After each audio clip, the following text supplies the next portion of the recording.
Good morning बच्चों। मैं आप लोगों को क्लास 12th का चैप्टर 3 जिसमें इलेक्ट्रोकेमिस्ट्री है वो मैं पढ़ा रहा हूँ बेटा। और काफ़ी सारे टॉपिक मैंने आपको बता दिया है, जैसे ऑक्सीकरण, अपचयन, उसके बाद सेल बता दिया है, ये सब मैंने बताया है। तो अब मैं आपको ये बताने वाला हूँ विद्युत अपघटनीय सेल और विद्युत रासायनिक सेल और विद्युत रासायनिक सेल में अंतर, दोनों में क्या अंतर है। तो मैंने आप लोग को पढ़ा दिया बेटा, इसमें कैथोड एनोड लगा होता है, मैंने आपको बताया था।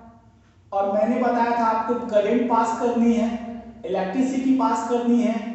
तो यहाँ पे आयंस मूव करेगा, पुराने दिनों को याद करो। यहाँ पे मैं 2 चैम्बर बनाया था, एक में जिंक सल्फेट रखाया था, दूसरा में कॉपर सल्फेट रखाया था। और मैंने उन दोनों इलेक्ट्रोडों को एक की मतलब कुंजी और गैल्वेनोमीटर से जोड़ दिया था। ठीक। अब पहला अंतर विद्युत अपघटनी सेल में क्या है, इसमें विद्युत जो ऊर्जा है, जो विद्युत ऊर्जा है वो नष्ट हो रहा है और किस में बदल रहा है, रासायनिक ऊर्जा में। हो गया।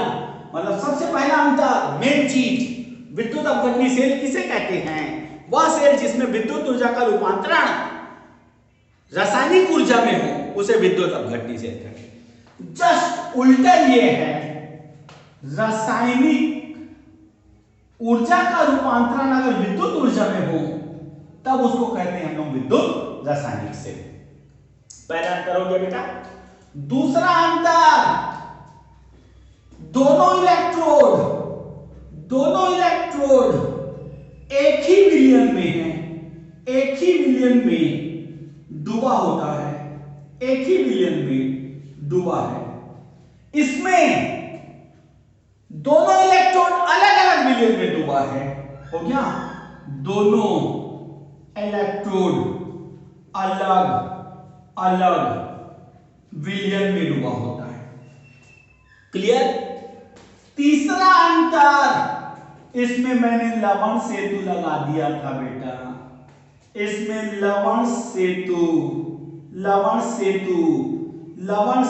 की आवश्यकता नहीं होती है, इसमें लवण सेतु की आवश्यकता होती है।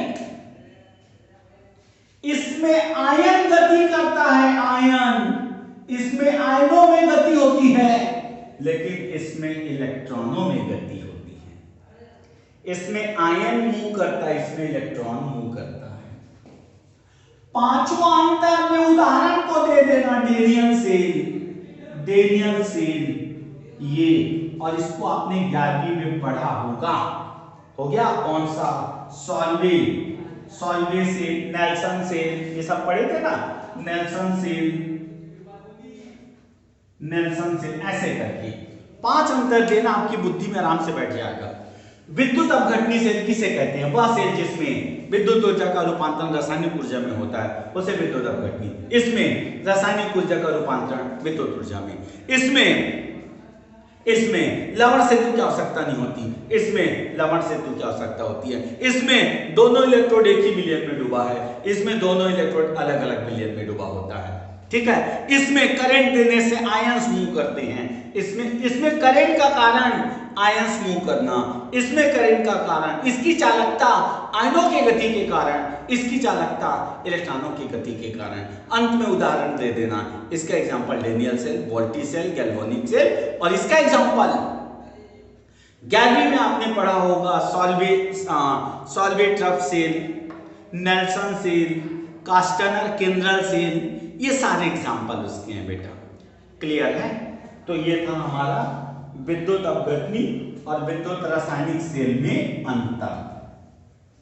अब मैं आपको पढ़ाने जा रहा हूं हाइड्रोजन इलेक्ट्रोड। अगला मेरा topic hydrogen electrode. Hydrogen electrode को मानक इलेक्ट्रोड भी कहते हैं। हाइड्रोजन इलेक्ट्रोड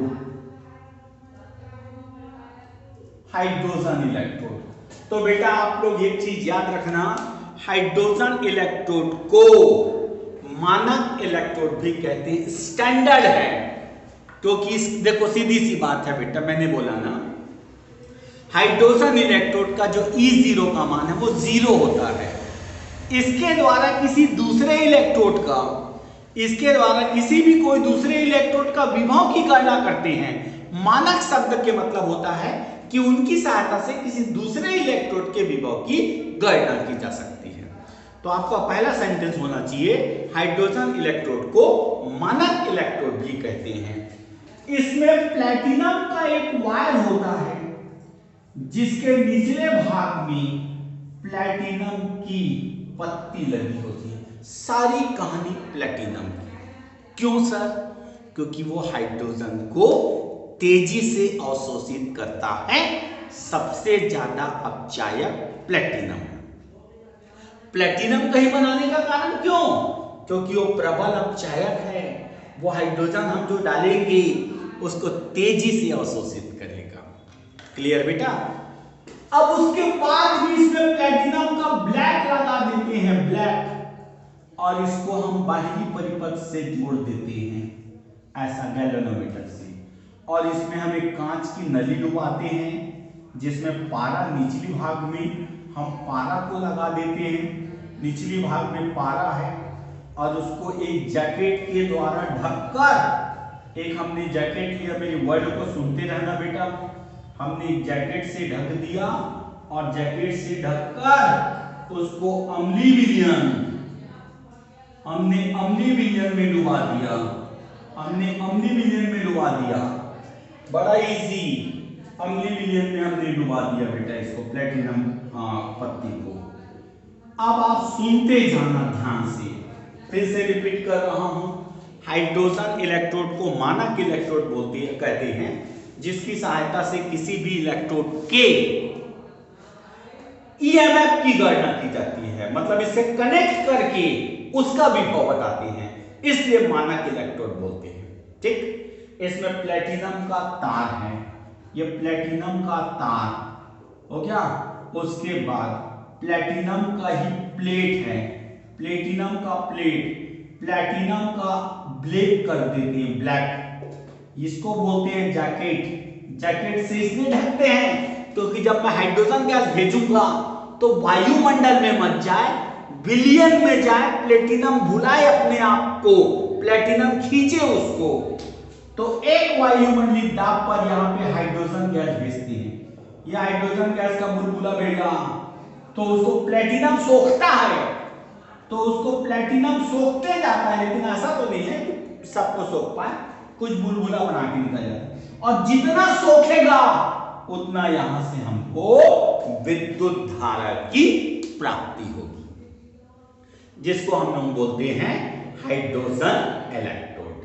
बहुत इजी, हाइड्रोजन इलेक्ट्रोड, इसे मानक इलेक्ट्रोड कहते हैं, जिसकी सहायता से किसी भी इलेक्ट्रोड के विभव की गणना की जाती है।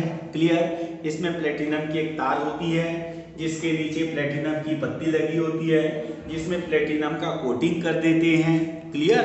अब उसके बाद इसमें कांच की ट्यूब लगाते हैं, निचले भाग में मरकरी रखा होता है।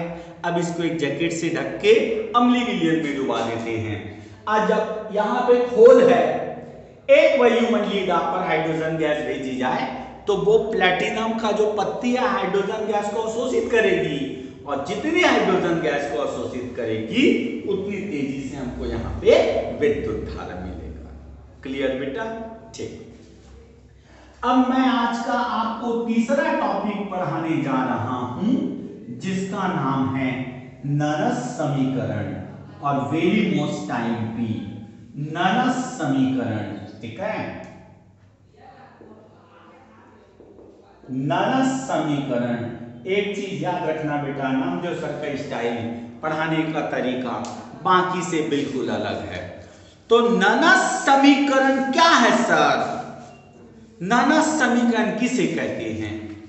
मतलब एक चीज याद रखना, स्टैंडर्ड टेम्परेचर 298 केल्विन ताप और 1 मोलर सांद्रण पर किसी भी इलेक्ट्रोड के विभव की गणना ननस साइंटिस्ट द्वारा किया जाता है।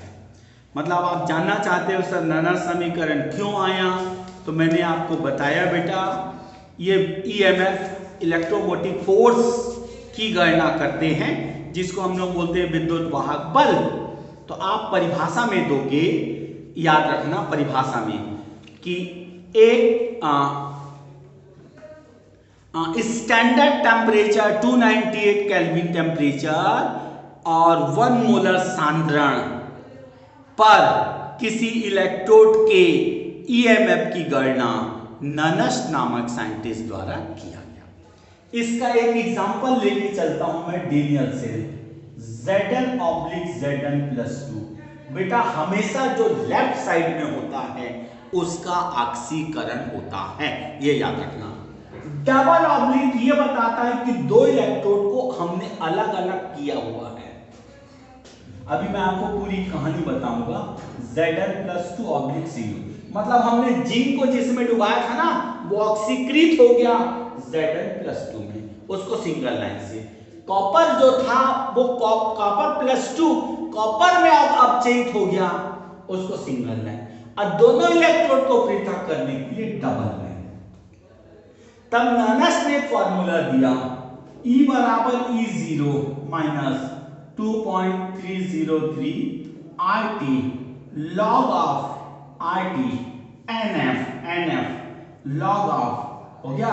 याद रखना बेटा ऑक्सीकरण अपचयन अपॉन ऑक्सीकरण, अपचयन बट्टे ऑक्सीकरण, ये उसने एक फार्मूला बना के बैठा। मतलब उसने बोला हम इस फार्मूला की सहायता से, ये जो मैंने फार्मूला रखा हुआ है इस फार्मूला की सहायता से हम किसी भी इलेक्ट्रोड के ईएमएफ की गणना कर सकते हैं, उसने ये बताया। ठीक है, याद रखना बेटा ऑक्सीकरण अपॉन अपचयन। थोड़े से इसी में आप कंफ्यूज मत होना। ऑक्सीकरण अपॉन अपचयन, अगर माइनस साइन में है तो ऑक्सीकरण अपॉन अपचयन।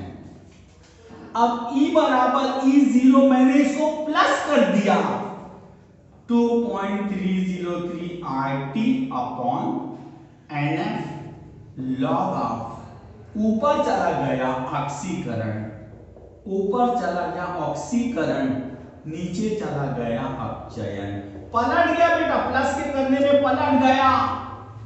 अब इसको जब मैं डेनियल्स और बता दूं ना 2.303 R का मान स्टैंडर्ड होता है, टेम्परेचर भी स्टैंडर्ड होता है 298 केल्विन, फैराडे भी स्टैंडर्ड होता है, इन सब का मान 0.059, ये स्टैंडर्ड मान।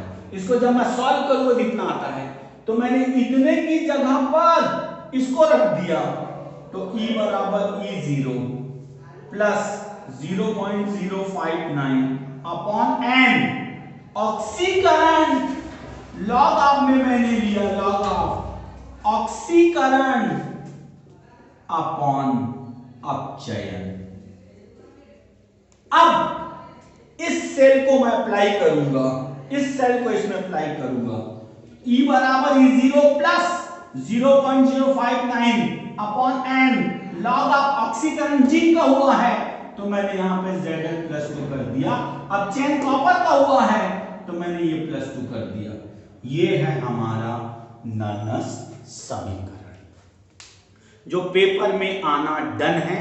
आईएमपी प्रश्न है ननस समीकरण, इससे न्यूमेरिकल भी पूछा जाता है। ठीक है, अब सर इसके एक आठ न्यूमेरिकल बता दीजिए, तो मैं एक आठ न्यूमेरिकल बता देता हूं बेटा, गणित बोलते हैं अंकित प्रश्न। पेपर में दिया Zn/Zn+2 ब्रैकेट में दिया 0.1, यहां पे दिया 0.01, ये दिया E0 का मान लो 2 दिया, कुछ भी दिया रहेगा 1.1 देता है मे बी। तो सेल का ईएमएफ क्या होगा, डरना मत, आप फार्मूला लगाना E0 की जगह रख देना 1.1 प्लस 0.059 अपॉन 2। सर ये 2 कहां से आया, ये आवेश है बेटा, ये आवेश, n बराबर आवेश, n बराबर आवेश होता है। उसका आवेश है, मैंने 2 रखा। लॉग ऑफ मेरे को यहां पे दिया है 0.1 और यहां दिया है 0.01। अब मेरे को लॉग का नियम लगाना है इसमें, लॉग का नियम तो बहुत इजी बेटा, E बराबर 1.1 प्लस 0.059 अपॉन 2 लॉग ऑफ, यहां पे मैंने किया, देखो यहां पे मैंने किया, ऊपर में कितना हो जाएगा, मैंने ऐसा किया ऊपर में एक लगा दिया, इसको हटा के 2 जीरो कर दिया, यहां लगा के 1 जीरो, 10 आ गया, 10 आ गया। तो अब E is equal to 1.1 plus इसको मैंने डिवाइड किया तो 0.021 2 ने 18 9।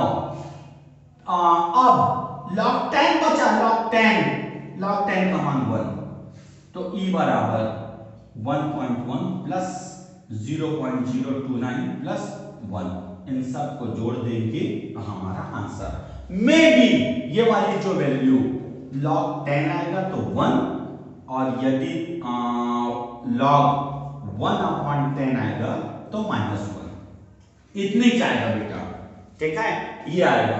तो इस प्रकार से आप न्यूमेरिकल, अगर सपोज ये वैल्यू यहां, ये वैल्यू यहां मान लो करते हैं तो 1/10 आएगा -1, मतलब आप याद रखो पहले आप इसको इसके साथ जोड़ के इसको माइनस कर देना, तब आपका आंसर आ जाएगा बेटा।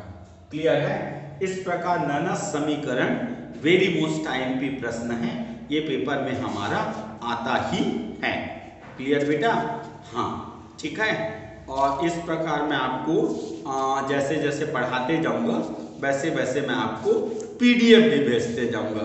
जैसे मैंने ओम का नियम पढ़ाया आईएमपी, ठीक है, अब उसके बाद मैंने वो भी पढ़ाया आप लोगों को, तो लैंकी चालकता, मोलर चालकता, ये सब मैंने पढ़ाया बेटा।